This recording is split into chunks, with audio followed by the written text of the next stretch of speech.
పౌరాణిక వాంగ్మయం పరిశీలనం చేస్తే శ్రీశైలాలు రెండు ఉన్నాయి. శ్రీశైలం ఒక్క శివక్షేత్రమే కాదు, రెండు శ్రీశైలాలు ఉన్నాయి.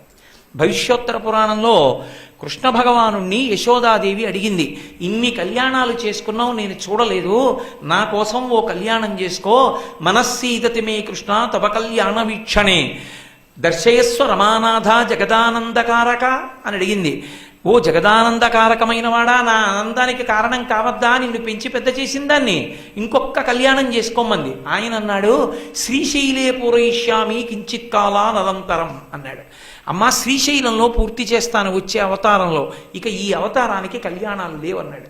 అందుకే వరమడిగింది యశోద కాబట్టి నందుడిని తండ్రిగా ఇక తీసుకురాలా, ఒక్క యశోదని మాత్రం వకుళమాతగా తీసుకొచ్చి వెంకటేశ్వర అవతారంలో పద్మావతి ప్రణయానికి ఆవిడే తల్లి. శ్రీశైలే పూరయిష్యామి, నీ కోరిక శ్రీశైలంలో తీరుస్తానన్నాడు. ఏది శ్రీశైలం? తిరుమల.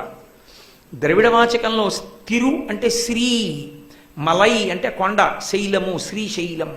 శ్రీశైలే పూరయిష్యామి, అది శ్రీశైలం, ఇది శ్రీశైలం. ఈ శ్రీశైలం కిందకుంటుంది, ఈ శ్రీశైలం పైకుంటుంది. అంటే ఉపాసనలో ఇక్కడ మొదలుపెట్టి అక్కడికి ఎక్కమని, అంతేగాని ఏదో ఒకటి వదిలేసి ఒకటి పట్టుకోమని కాదు. కింద నుంచి పైకెక్కాలి, నిచ్చెన పైమెట్టెక్కడం కుదరదు, కింద నుంచి పైమెట్టెక్కాలి. కాబట్టి ఉపాసనా క్రమాన్ని క్షేత్రాలు చూపిస్తాయి. అందుకే కాశీ రామేశ్వరాలకి మధ్యలోకి శ్రీశైలం వస్తుంది. అసలు తరించడం అన్నది అక్కడే.